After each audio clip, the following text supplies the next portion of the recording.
through loan indebtedness change. There's been net operating loss changes. You have clients that carry forward their net operating losses. There's been changes there. And the Affordable Care Act provisions. There's a 2018 requirement for individual insurance and shared responsibility payments. The individual mandate penalty, if you did not have insurance, is eliminated for 2019. Changes in employee fringe benefits. Okay, so what he's talking about right there is before, when under the Obamacare, one of the requirements was to make sure that the children were covered. That was one of the biggest aspects of the Obamacare, to make sure that individuals was covered. So in the tax code, it was a mandate for you to have insurance, and if you didn't have insurance, you were penalized because you did not have insurance. But the Republicans have been attacking that bill for the longest, and they won when it comes to the penalty in 2008, 2019. So you will not be penalized. If you do have clients that need to have taxes that they need to file from 2017 and prior, you still have to impose that tax. So it is a tax. There is a section that say, did this person have health insurance? And then when you click no, all of these options came up to describe why they didn't receive it, and then it will ask you to import their income so that they can allocate what that penalty was.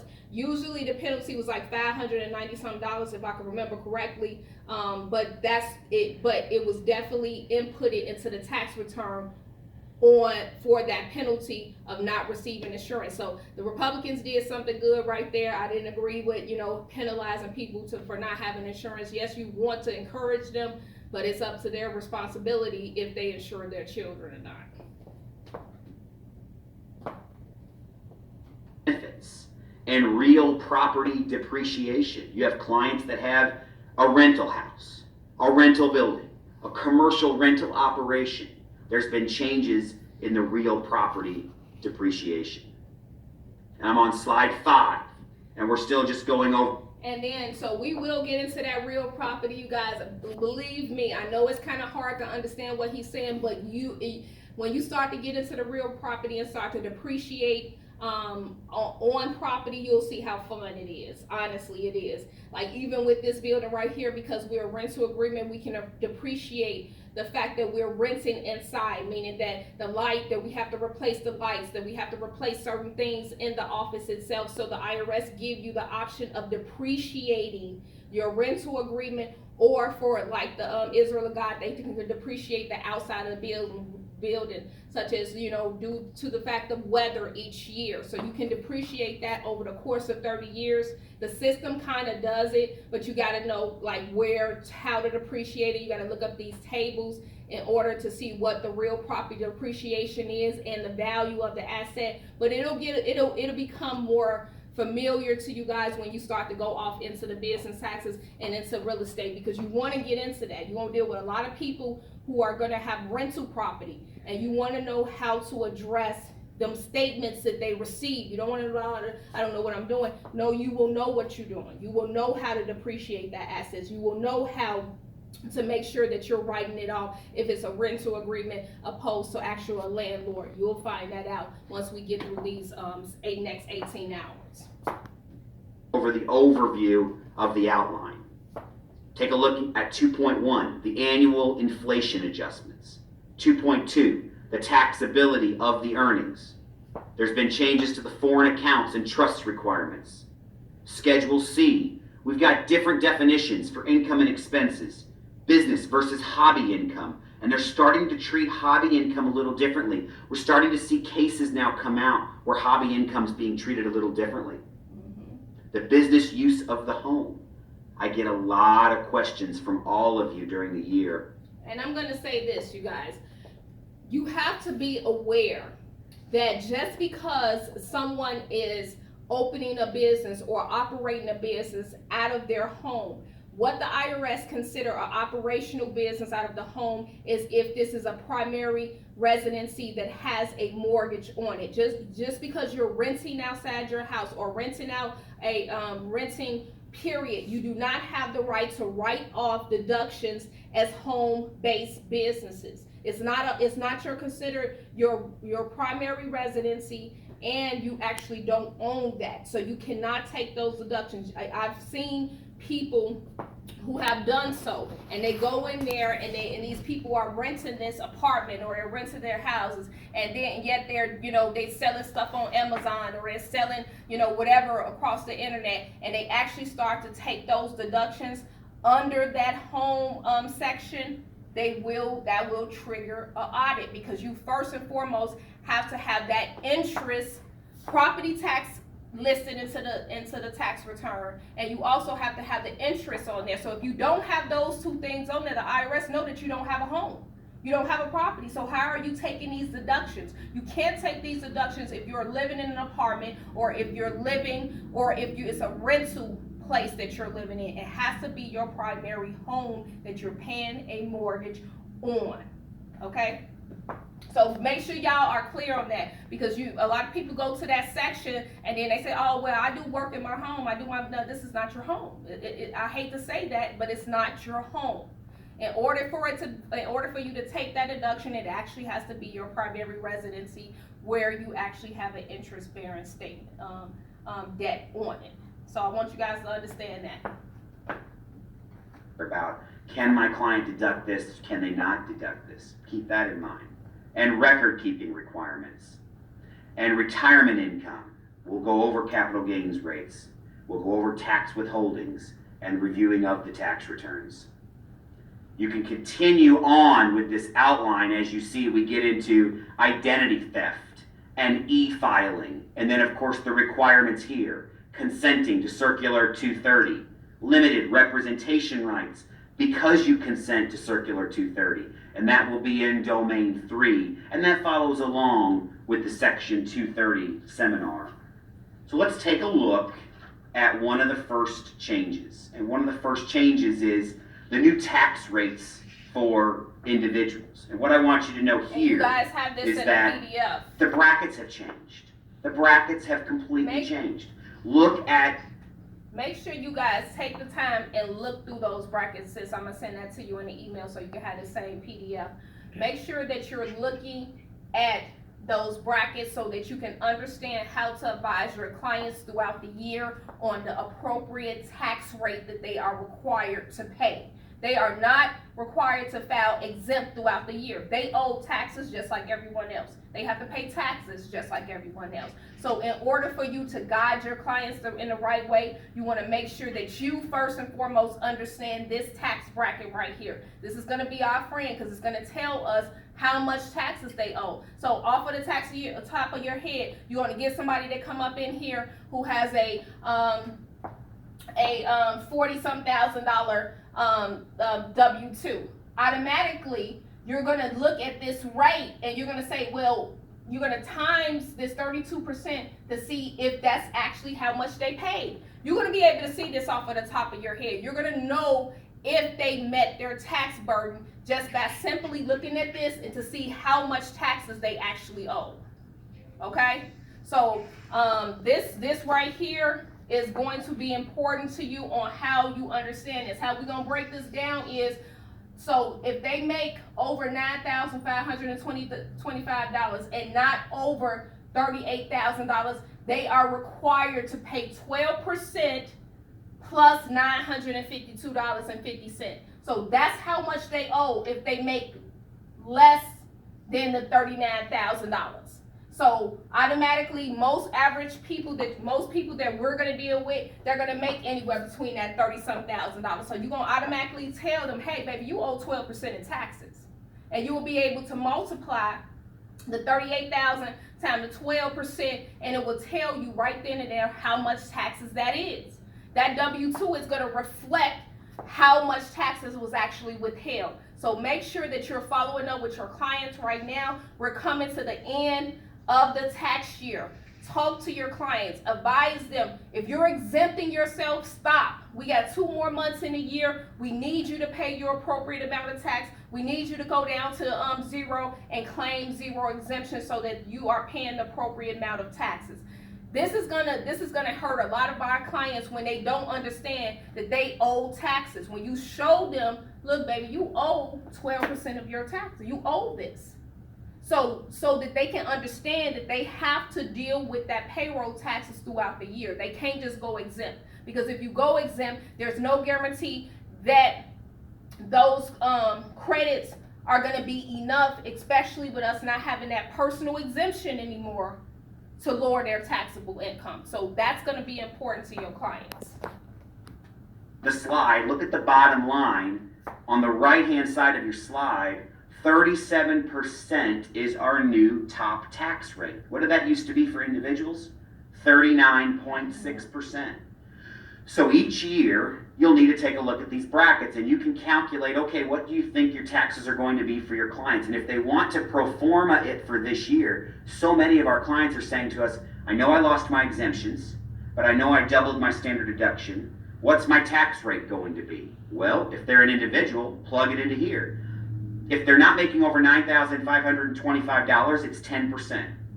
Over $9,525, but not over $38,700, it's $952.50 plus 12% of the excess over $95.25. It's a 12% rate. Once they jump over $38,700, it's a 22% tax rate. Over $82,500, it's a 24% tax rate. And I know it's a minor point, but look at the right-hand side of the taxable income column. If I say not over $157,500, meaning if they make a penny more, then it's over and you follow into the next bracket. Right. Most of you use online software to do your tax returns. It'll automatically calculate that. But just so you understand, you can tell your client what their marginal tax rate is. We define marginal tax rate as what's the tax on the next dollar of income they're going to receive. So if I'm looking at a client and they've made $157,501, I can tell them your marginal tax rate is 32%. You're paying 32% on every dollar of income you receive from that point forward for the rest of the calendar year. Okay, so make sure you guys understand what he's saying. He's basically saying that if they make $157,500, that's first going to be taxed. That first $157,000 is going to be taxed at the 24% rate. Anything $1 more plus any additional income is what's going to be taxed at the 32% rate. So do not just go in times the whole 157,000 times 32%, because that's not how it's broken down. It's for each additional dollar after that 157,000 is where he's going to be taxed on that 32%. So don't also rely directly on the software, because you guys are becoming professionals for a reason. You're going to know that these types of scenarios is going to happen. This is why we're going through this information, so that you can know, hey, wait a minute, because softwares and computers, they messed up just like everything else. So you want to make sure, okay, wait, is this being plugged in right? How much is the taxes actually going to show up? And in Keystone, it tells you the taxes that they owe and the taxes that they pay. So it's going to show you the difference between those two. So make sure that when you start to get higher income clients, that you're aware. I deal with a lot of people who make over 100-some thousand. Do not get intimidated by that. Those, believe it or not, that's really where you're gonna, get paid your money for, because you're gonna have all these different schedules that you're gonna have to add and start to deduct, and you will become more proficient when you start to really take that opportunity to start to deal with people who do make over 100-some thousand. You'll see that the tax returns are not the same. They're not just in, straight 1040s. There's other additional schedules that you will have when you're dealing with people who do have higher income. They may do some planning to account for that. If it's over two. And then one more thing, you guys, make sure when you are dealing with clients who make over $100,000, because you are experiencing, because you have taken the time to understand how the tax brackets go, do not allow them to advise you of what you're going to do. You're first and foremost is going to tell them the tax ramifications of you paying $5,000 when you made $100,000 is going to be drastic because you owe 24% of your income. So if you only pay $5,000, that's probably about 6% of your income. So you don't owe me, you owe the IRS.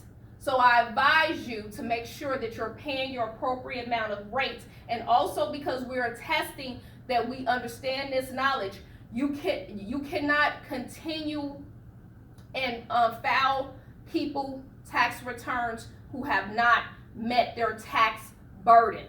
So say for instance, you have a client this year. He made $90,000. He paid $5,000 on his tax returns. Once you filed it, you may or may not get him a return.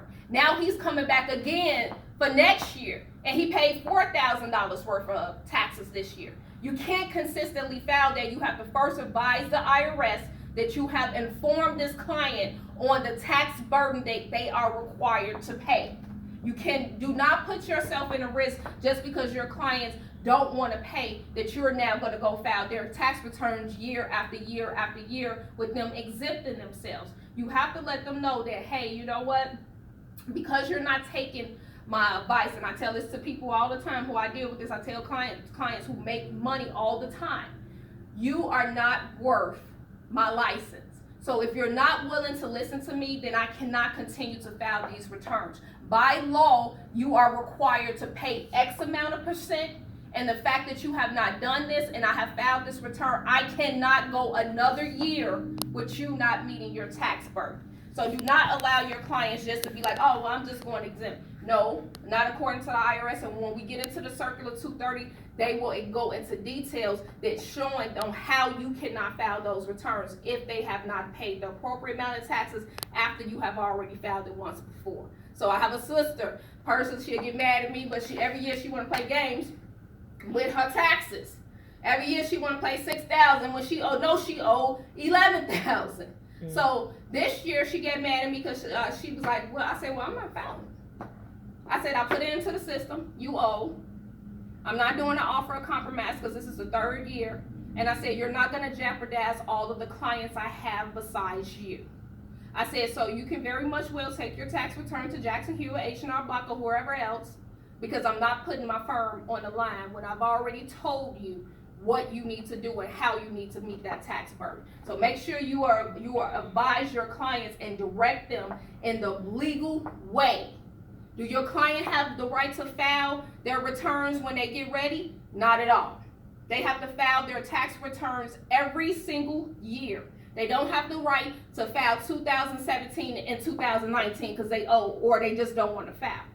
By law, according to the IRS, any income you received in that year has to be filed within that year's tax filing season. So all of 2007 have to be filed at the appropriate date, which is in 2018, by April of 2018.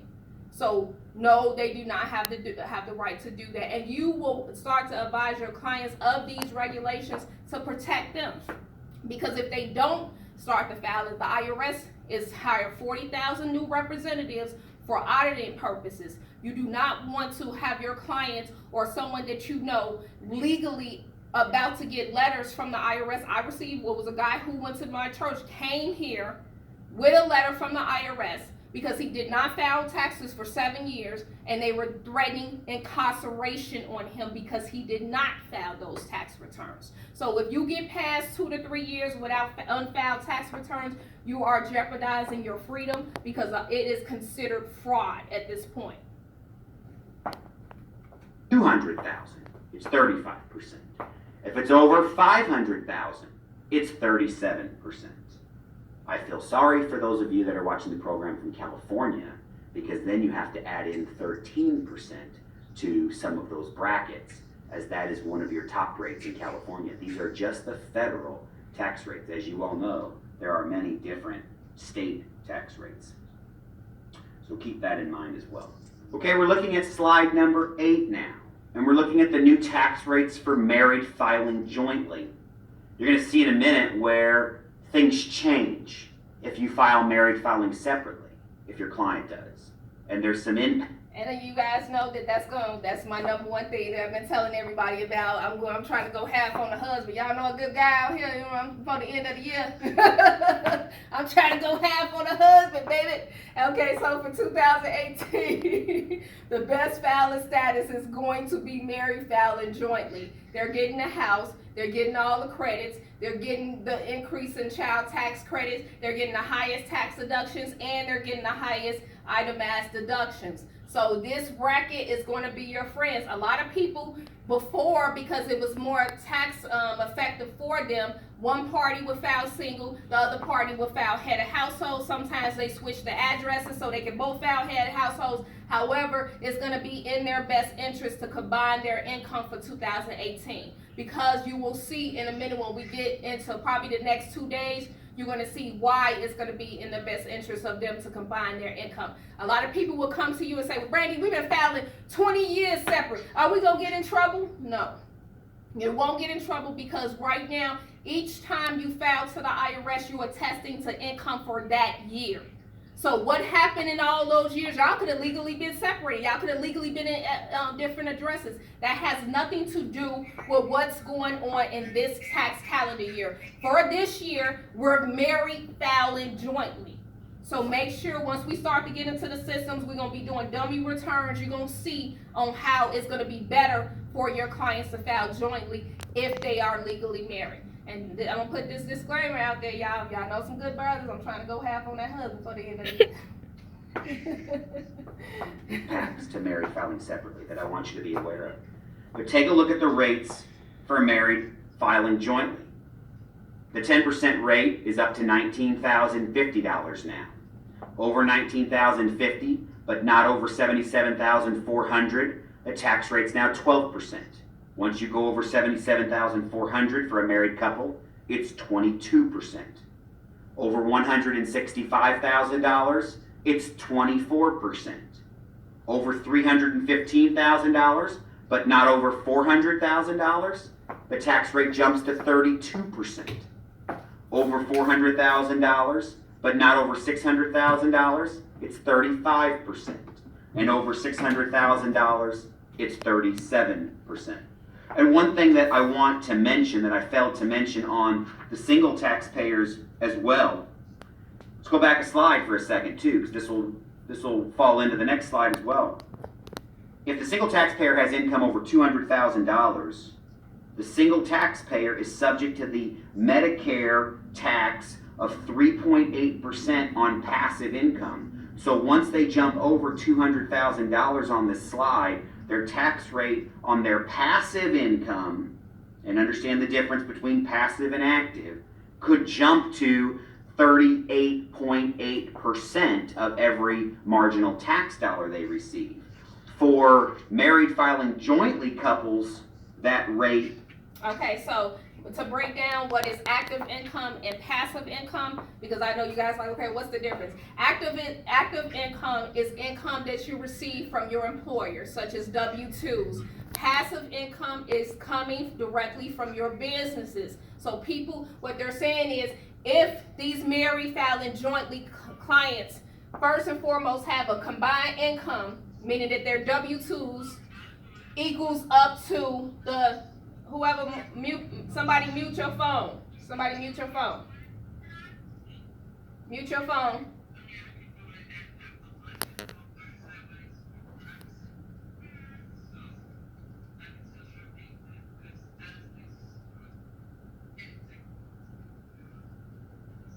Okay, that looks like that's Latoya, you guys. She gonna mute her phone in a minute. So basically what they're saying is, with the combined active income plus the passive income, they're gonna owe Social Security of 38%. So that 3% difference from what they was taxed to Social Security and Medicare. So if they make over the $165,000,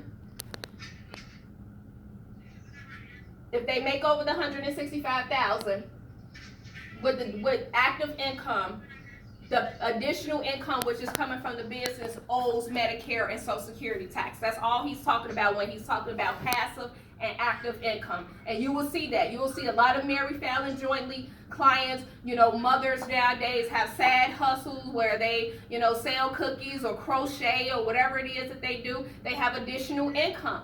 They need to make sure that they are taxed for Medicare on that additional income, and that's what the passive income is talking about. So make sure you understand that. You also have fathers out here who got side hustles. They cut grass, they mechanics, they do whatever. Make sure you're adding and combining that income so that it is taxed at the right way. And because they were not paying the taxes directly to Medicare and Social Security, they actually get a benefit of now being taxed, and it is actually going into their Medicare or their Social Security. So a lot of times it's good to add that additional income so that they can get a benefit on their Social Security for that additional income, Is $250,000. Once a married filing jointly couple has reached $250,000 of income, then they're subject to the 3.8% Medicare tax on passive income. Now let's make sense of what does passive income mean. If you sell a home, the home is gain that's passive. Now don't confuse it with the exemption that we have for selling a home, right? We can exempt $500,000 of gain on the sale of a home. But if the sale of the home gain exceeds $500,000, it's rare, but it happens, then that taxpayer, if they're married filing jointly and they have over $500,000 of gain on their home, maybe they owned it for 30 years, maybe they're in a big hot market, maybe they have that kind of gain, then the excess gain is subject to 3.8% tax because that income is passive. If it's in And you will, and because he deal with a lot of real estate agents, you guys, he's gonna refer back to a lot of real estate scenarios. For our purposes, what we're gonna see is W-2 income, and we might see additional income when it comes to businesses. That's why I brought it back to the terms that we understand, because this guy here, he deals with a lot of real estate agents. He deals with a lot of real estate property managements across the country. So that's why a lot of his example is going directly back to real estate. But for us, we want to know, what does that passive income, how would it look like to us? It's going to look like a W-2 income combined. It's going to look like additional income from a business on top of that. That's what we will see. An investment, and they're in that bracket. They're over $200,000 as an individual. They're over $250,000 as a married couple. Then they pay that 3.8% tax rate. So I always say it could really happen when they sell their home.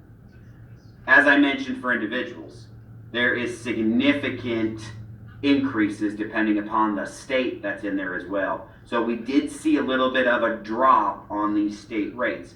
And I want to talk now about how the brackets are going to change. The brackets will change each year. They always do. The brackets change with the Consumer Price Index. Okay, somebody mute your This phone, year, Latoya. I starting think in it's your phone. Mute 2018, your phone, baby. They're going to change with the chained Consumer Price Index. There's a difference. Chained means they're looking at a series of goods that you would go to the store and buy. And if that good is not available, chained CPI means they're going to look at the substitute good, and the difference between the two is all they're going to use. It's a slower increase. So what's going to happen is that the brackets are not going to keep up with the lower tax rates. So you may end up in a higher bracket in future years. It is one way that the IRS is coming back from this tax cut. It's one way that they're recouping some of the cost of the tax cut, is to not let us stay in the same brackets as long as we want to by using a different consumer price index. And for the most part, that falls along with most of the brackets that you're going to see today. Let's take a look at slide 9. And this is the married filing separately brackets. And this is where you're going to see some changes. And I highlight a few changes here. So you have to be careful here, because some limits apply to other possible credits. And you may lose those credits for your client, You may lose the tax benefits if they insist on filing as married, filing separately. The IRS really tries to discourage the option of married filing separately by eliminating credits and eliminating those tax benefits that are potentially out there. Okay, so when he's talking about married filing separately, that's basically when you have, when you file separately, one person can take the credits, the other ones is getting screwed. So that's why the IRS, kind of deter people from not filing separately, because you lose, only one party is able to get those credits opposed to the other party. So they do not want, I ain't gonna say don't want to, if they have to file separately, they can. A lot of times when people file separately, they have a primary residency and a secondary residency. They own property. They have combined income. I'm sorry, you guys. They have combined income. They make over 100-some thousand. So make sure that you're putting your clients in the right position. I have a client right now that fits this scenario. The husband, they own 3 properties combined. They have 3 children, and the mother, because her income is a little bit lower than the husband's, she goes and files the kids every year. The husband carries the properties every year. But in order for that to work and to avoid them filing separately, because they have a different rental property, we use one of those rental properties head of household for the mother, so that we're not putting her in a position where she has to file separately. If the mother is in the primary residence with the husband, then guess what? She's going to get all the credits from the EIC because she's a lower income, and he's not going to be able to write off the property interest, property taxes, or nothing that's on that income. So you're going to have to separate their addresses if they have another, either a rental property or a secondary house that they can bring that other party. Now, sometimes they don't. Sometimes they just have one primary residency, at that point, you need to put them in the best position. They might need to file jointly and take the fact that some of that return is going to get cut down. Instead of the mother getting the $6,000 because of the kids and everything else, we're going to combine your income so that your total return will only be $2,000, but at least he doesn't owe on the other end, because you have now taken the credits from the whole household. So make sure that y'all understand that married filing separately is nothing to play with. You do not want to put your male clients, because a lot of times the mothers file the children into debt, because there's other ways that we can put them into a filing status outside of filing them separately. We will understand what's going on to make sure that we say, hey, baby, you know what? Instead of you filing separately, we need to combine your income. Instead of you getting this $6,000, because he doesn't owe, y'all gonna be settled with this $2,000 return. But at least your tax burden for you and him is covered, and y'all getting a little piece of change. You got to explain it to them like that, opposed to you just saying, oh, well, you know what, you're going to lose a $4,000. Because who want to lose $4,000? Nobody want to lose $4,000. But then you have to get these mothers